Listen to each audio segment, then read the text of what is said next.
Obrigada, presidenta Rosa Neide, a quem eu cumprimento pela realização desse Expresso 68, esse instrumento construído desde a primeira gestão dessa comissão e que tem agilizado os diálogos, as conversas e que viaja pelo Brasil. O Expresso 68 é um instrumento itinerante que é realizado em Brasília e que também pode circular pelo Brasil e que é desburocratizado, é diferente das audiências públicas, e isso facilita muito o nosso trabalho aqui da comissão.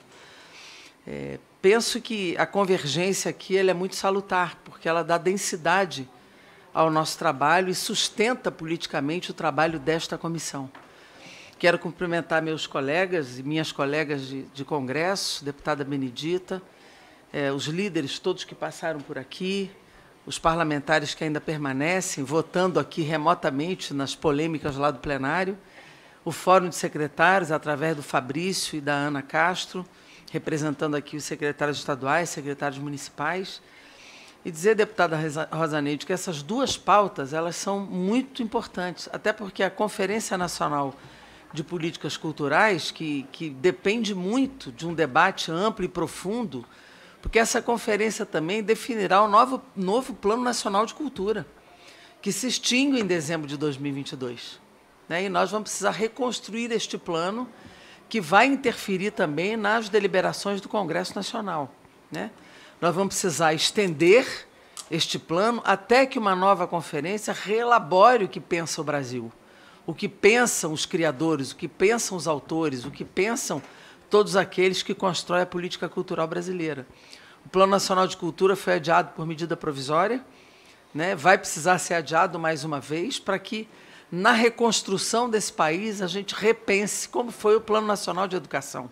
O Plano Nacional de Cultura precisa ser repreenchido, reconstruído, e essas diretrizes atualizadas a partir desse novo pensamento que o Brasil vai reconstruir, dando-lhe nova qualificação às suas dimensões. Vejam que a dimensão econômica da cultura precisa ser fortalecida. Os gestores não pensam muitas vezes assim. E eu não falo gestores da cultura, falo dos comandos das prefeituras, os comandos dos estados e mesmo o comando nacional do país não pensa a cultura no seu projeto nacional de desenvolvimento econômico. E a gente precisa repensar esse projeto. Talvez aí os gestores pensem a cultura de outro jeito e deem mais relevância a essa pauta para o país. Então, é muito importante que a gente pense a conferência num processo construído de outro jeito, para que a gente possa repensar o processo. Esses 6,6 milhões que a gente fala, Jean, são 6,6 milhões que o IBGE computa. Mas eu tenho dito, os sanfoneiros do São João não estão aí, o pessoal lá da Ribeirinho não está aí, o pessoal da cultura regional não está por aí, as mulheres das aldeias indígenas não estão aí. Essa galera não está computada dentro do IBGE, são muito mais. As cadeias de produção da cultura são muito mais mulheres e homens que produzem cultura no Brasil. A culinária não está aí, a gastronomia não está aí, a religiosidade não está aí, muita gente não está aí. Então, nós vamos precisar fazer um outro observatório, um outro cadastro, uma outra visão dos pontos de cultura não estão aí.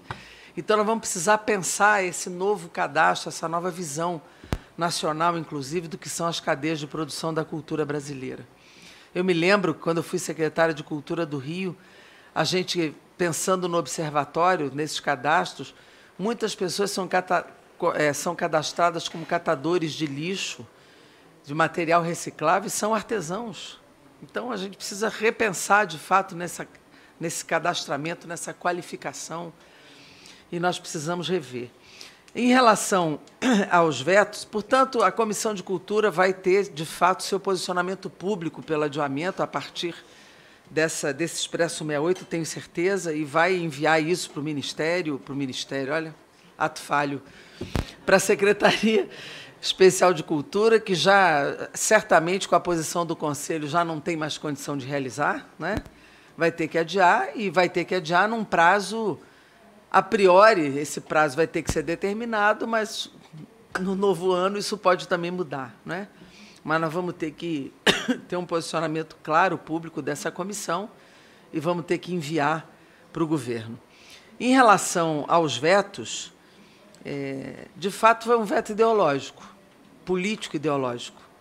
E esses vetos como disse o líder Renildo Calheiros, nós vamos ter que derrubá-lo construindo com os líderes da base do governo, que foram líderes que conduziram a aprovação junto conosco, né? Então, nós não podemos ter nenhum sectarismo neste momento. Inclusive, os nossos discursos terão que ser amplos nesse momento.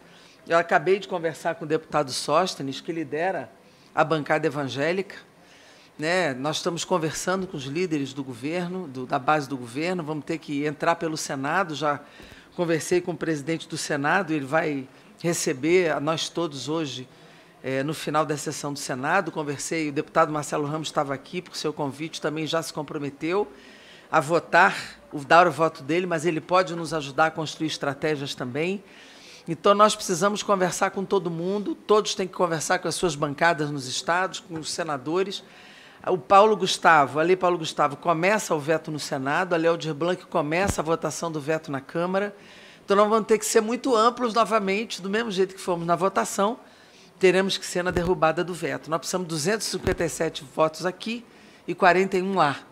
Então, temos que abrir os nossos braços, porque a nossa conquista dessas leis é muito importante. Do mesmo jeito que elas foram construídas de fora para dentro, com muitas cabeças e muitas mãos, isso não é obra de um, é obra de muitos, né? Nós vamos precisar fazer essa construção novamente agora como obra de muitos, e vocês são muito importantes nesse processo, né? Essa lei é vitória de todos nós, e a derrubada do veto também será vitória de todos nós. E nós vamos conseguir, eu tenho certeza disso. Eu sou uma pessoa esperançosa, sempre otimista, sempre com os pés fincados no chão, mas muito esperançosa e muito otimista, e essa vitória será de todos nós. Obrigada, presidenta. Muito obrigada, deputada Jandira. Cada um aí no seu estado, quem está virtual, quem está presencial, já vai contando aí os deputados e deputadas e ligando e fazendo a campanha, né? Derruba veto da Lei Paulo Gustavo e da Lei Aldir Blanc II. Vamos convidar agora a senhora Ana Cássia.